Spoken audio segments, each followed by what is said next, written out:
Hey all you nerds, Gabe aka Froopy Art here, and welcome back to our Gravity Falls and Cryptid-inspired Pokémon region. This bonus side series spotlights other Fakemon creators and shows off new designs that viewers have helped develop. So let's get back to the battle facility in Twin Falls.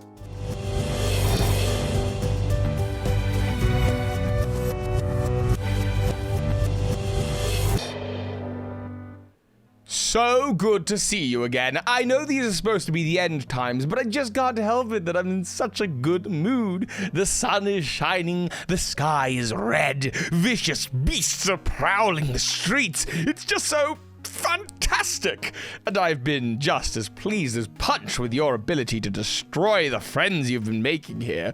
We have just a few left, so why don't you get into battle? You head on down and see that there are 4 people waiting to meet you. Even with an apocalypse raging outside, they don't seem particularly bothered, and the first walks up and greets you. Hey there, I'm Skynix, a traveling Pokemon researcher who's met many wild Pokemon from around the world. Let's battle! Skynix leads with a truly disturbing looking new evolution. It's Nightmareon. Its undulating mane kind of freaks you out. After that is yet another evolution. This is Gearyon, whose metal collar levitates and rotates around its intense expression. And next up is a final evolution. Luckily, Sketchyon is just freaking adorable. This creative Pokemon is covered in paint and art supplies, and it's just so cute. Now, I love me some Skynix. They've been one of my favorite humans to do collaborations with, so I expect you to hop over to their channel after this and check out all of their artsy shenanigans. It'll be linked down in the description. Okay, Skynix sends out their final Pokemon, which is actually one of the legendary Ultra Beasts from the Voyard Region, Slotrist. With a Beast Merged gem in hand, the two fuse together. Alrighty, time to give forms to our 4 horsemen. Now, there is one suggestion that I got that we are going to try to incorporate into all of these designs. Pokepeo proposed that the 4 horsemen end up stealing their typings from one another when they beast merge. I like this as a subtle way to tie them all together. I'm not following Pokepeo's exact swappings proposed, but with some of the other suggestions I got, I ended up working things out. It works. Anyway, this one is pretty straightforward. Taking some inspiration from Alphabloom, Cupcake and Tiaga, Kane Deepwater, and Matthew Fire Ice Delta, we're getting this wonderful Edward Scissorhands design. All of those sharp feathers become blades on the hands and the toes, and what with Edward Scissorhands trimming topiaries, I just folded the grass type in there. I also wanted each form to have something hinting at the trainer being in danger while being in this form. So here, the foliage growing is kind of like a noose for the trainer, very subtle. Anyway, let's go ahead and meet Beast Merge Slotrist, the Sharp Snipper. The Ultra Beast explodes into a shower of blades which clamp around the trainer's hands and feet. Soon after, strange foliage grows up around the trainer's neck, creating a flowing mane. This form has control over causing plant life to grow and also trim it back down. After unfusing, the trainer has a need to trim things, often leading to unfortunate haircuts. The ability is Feather Growth, something new that takes flying type attacks, changes them to grass type, and also the user gains 1/16 of its HP whenever it's dealing grass type damage. Its massive shears snip at you and your team, and the new typing takes some adjusting to. If you are lucky enough to have a fire attack ready, it isn't too bad, but otherwise it takes some real effort to knock out this beast merge. Skynix separates from his Pokemon, thanks you, and heads over to the medical bench to get patched up. Another trainer saunters on over to greet you. Arg, it's Charlie here. Oh, hey there. This Voyard region is really wacky. Nothing like where I'm from. Oh yeah, it took me 6 or 7 days to travel here from the Voyard region. The Voyard region's Pokemon are really diverse. Every Pokemon there is made by a different artist, like a collaborative region. Here, let me show you some of them. Charlie leads with a Zoostalid designed by Aurora the Fox, with powerful electric attacks.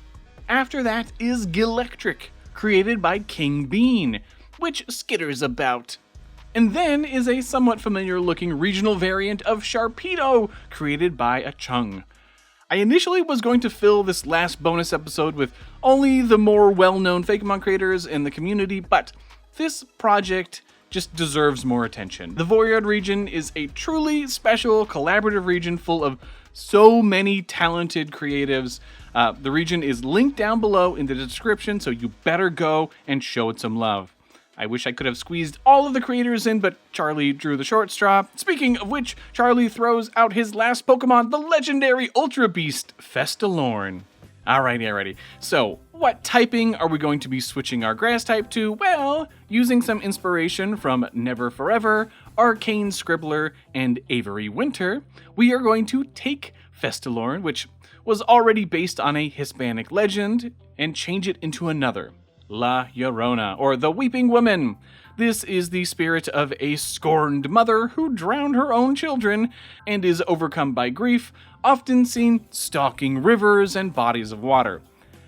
Adapting it to a water type was kind of tough. It makes sense, especially with the tears and all, but getting the foliage to read as watery as possible was more of a stretch. They definitely read as aquatic plants, which, hey, it's an Ultra Beast, so I think that's as far enough as it needs to get to justify the type changing. Throw on some subtle wedding dress imagery with the veil and the sleeve, and we're basically good to go. And of course, as far as the trainer being in distress for this form, they're basically drowning all of the time. It's kind of messed up, whatever. Okay, this is Beast Merge Festalorn, the Weeping Soul. The Pokemon's vegetation softens and rots into a flowing sludge which latches onto the trainer. Their body undulates in the air as if it were floating in water, as tears flow from their eyes and float alongside them. The trainer is able to command the water and sludge to latch onto opponents. After unfusing, they are extremely dehydrated and weakened. The ability is something new called Drown Life, so grass-type attacks become water-type, and opponents who make contact have their speed stat lowered. Slow and bulky with a great typing, it grasps at you and your team with its sloppy, wet aquatic vegetation. Eventually, you manage to force Charlie to separate. He nods in appreciation and heads over to get patched up. From a scrappy channel to a true titan, the next trainer comes over. Hey, I'm Ron, a Pokemon researcher visiting from the Asone region. Care for a battle? Ready to get down to business, Ron throws out the intimidating Gontalfall, whose protective armor and sharp talons are quite the challenge to deal with. After that is the tiny little Spryon, who zips around the battlefield with ease. Next up is Dalmatian, the stoic companion. Now, I am sure you know who Ron and his channel True Green 7 are, and if you somehow don't, how is that even possible? Ron is the freaking best, so go check out his amazing Fakemon channel. Now, of course, Ron still has one more Pokemon left, the legendary Ultra Beast Chargrim, which he fuses with. Okay, what typing will our fire type be switching to? Well, that would be flying, of course, obviously. Why? Well, I have to thank Cyberlord, Tina Krumit, Potato Chip Studios, and Angel Klin Scott. We're going to compress the charred body into planks that are as hard as stone and create an Angel of Death, a simplified Grim Reaper kind of look. We couldn't really do a scythe since there's already another Beast Merge that has one, so we're going to abstract things a bit. And of course, to put the trainer in jeopardy, they get to chill in a literal coffin, which is fun and spooky, but this design is really all about them big old wings. It's just able to swoop around and attack whoever, whenever. Okay, let's learn all about Beast Merge Chargrim, the Death Angel. The Ultra Beast's charred body parts compress into carbon planks which form a protective case around the trainer. The two spirits of Chargerm form into wings, which keep this form high above the ground. The trainer is kept safe, while the massive wings lash out at opponents. After unfusing, the trainer becomes worryingly obsessed with the concept of death. And the ability is Flare Lift, so the fire-type attacks become flying-type, and using them increases the user's speed by 1 stage. Being a powerful mixed attacker that is fast enough to outspeed many Pokemon, you end up taking some devastating attacks before you are able to chip away at it and cause Ron to separate. Ron chuckles as he skips off to the medical bench, letting the last trainer approach. Hey, I'm Jack. You might know me from my work documenting Pokemon in the Mazza region, but lately I've been exploring the chilly coast of the Haba region. Jack tosses out one of these new Pokemon, Seabeak, which stretches its powerful wings and soars about the arena. After that is the adorable and playful Pinnapup, who I don't even know how you could ever get yourself to attack it. And finally, Jack has a starter for his new region, the Crabtastic Maracastra. Now, Fakemon aside, you'd better check out Jack's Enigmorph project also, his own unique take on a monster collector. It's all linked down in the description, so go check it out. Now, of course, Jack has our final legendary Ultra Beast, Kinvadax, and you know it's time for them to merge. Okay, so the last typing left is Fire, and it works so well with some inspiration from Dragon King, Zachary Bartolo, and That's a Lot of Hamage. We need to get at least one Gravity Falls reference in here, so we're going with the Northwest Manor Ghost. Jack's already got some stylish facial hair, so let's go ahead and turn that into a wild and untamed and literally fiery look. As far as putting him in peril, the planks are just serving as a bit of a kind of stockade, but it also helps give it a bulkier silhouette. And of course, Jack gets a big axe as well. It's really going to be all about that attack stat, so giant axe. I wish that I had more to say about this one, but it's just a fun design. It's cool. Alrighty, let's check out Beast Merge Kinvadax. The Flaming Axe. The Ultra Beast breaks apart into planks, which clamp around the trainer's neck, and also create a heavy axe to wield. Rage rises up in this form and erupts as wild flames. For some unknown reason, these flames not only seem to not burn the trainer in any way, but manifest as flowing facial hair. After unfusing, the trainer yearns to set their surroundings on fire. The ability is Fluid Flame, so water-type attacks become fire-type, and the user's speed stat raises when it is hit by any water-type attacks. Capable of cleaving through most opponents with a single attack, you have your work cut out for you.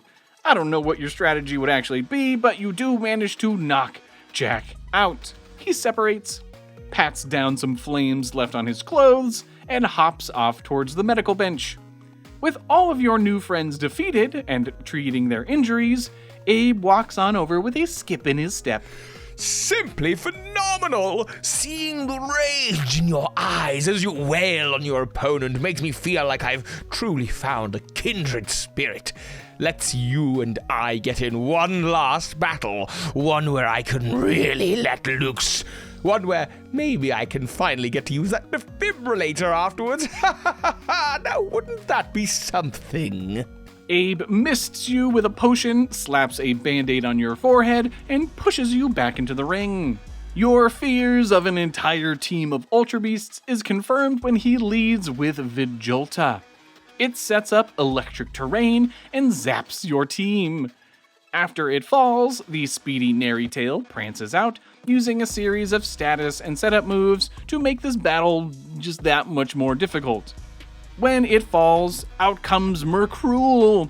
It uses Contrary to boost its own stats, and you have to speed to take it down before it gets too strong. After it faints, Abe sends out Petrofiend, whose neutralizing gas shuts down your team's abilities while it slaps you with annoying poison and rock attacks. When it finally falls, Abe's Perplinx is ready to tank hits and bombard you with psychic blasts. You chip away at its bulk, and when it can't continue, Abe is forced to send out his very last Pokemon. You're so close to victory, but fear what monstrosity Abe may have up his sleeve. And it is none other than the cute little Idle. Yep, the adorable and unevolved little Idle. You feel kind of bad about having to knock it out, but before you can do anything, Abe has his Beast Merge gem in hand and begins to fuse with the tiny little blob. Let's do something different for Beast Merges. This form will be shared by Idle and all of its evolutions. They will all be able to turn into this, and since Idle is a pretty special Pokemon to begin with, it will also be the only one that is able to Beast Merge even if it isn't fully evolved. This isn't a super complicated design. We're using Idle's bulbous body as a base and then throwing in some DNA double helixes and elements from all 6 of the final Idle evolutions, and we're, giving it some flailing limbs. It works. It's simple, but it works. And of course, Abe is just so excited to be fusing with his goopy little friend. It's not the most colorful of designs, so I snuck in some rainbow colors into the base pair bars of the DNA. It's pretty silly, but hey, Abe deserves a fun one to end on. Let's go ahead and check out Beast Merge Idle, and also its evolutions. The Genetic Triumph. This massive Beast Merge form is achievable by Idle and its many evolutions. The Pokemon's goopy body scoops up their trainer and forms this intimidating walking draconic fortress. Able to change into different types, it is able to lash out with devastating attacks or resist those coming from opponents. After unfusing, the trainer is filled with a desire to catch and raise more Idle. The ability is Protean, so that changes the Pokemon's primary type to that of its previously used attack. It has high balanced stats and keeps switching types on you. You'd expect nothing less from such an adaptable Pokemon. It's an exhausting fight that pushes you to your limits, but eventually you pull through and land a final blow. Defeated, Abe flies across the ring and separates from his Pokemon. He coughs, spits up some blood, and smiles wildly at you. That was refreshing. You are a talented young trainer. You've made me feel more alive than I have in ages. As a token of my gratitude, I have a couple of gifts for you. Take care of them. With that, Abe hands you 2 Pokeballs. When you open them, you find the other 2 Hoaxian starters that you didn't choose at the beginning of your adventure. Abe pats them on their heads, accidentally leaving bloody smudges on them. You thank Abe and head on your way. It's about time that you put an end to this whole apocalypse thing. The biggest thank yous to Skynix, Charlie and the Voyard crew, Ron, and Jack. All of these cool kids are phenomenal, and of course, a big thank you to Toby for voicing Abe throughout all this. Links are down in the description for everybody, so go check them out. Seriously, do it. Also, I want to thank everybody who gave suggestions for Beast Merge forms. Yes, there are still a ton of Pokemon missing Beast Merge forms in the decks, but we'll eventually get to all of them. But it will be after the main story of Eclipse has wrapped up. So keep an eye out for an update on that eventually. Lastly, I want to thank my Patreon supporters. You guys are amazing, but in particular, a massive shout out to Alphabloom, Angel, Cyberlord, Mason, and our newest member of the champion tier, Leo Vega. Welcome. Awesome name. Oh, and of course, like and subscribe and all that other fun stuff. All right, I will catch you in the next one. Later, nerds.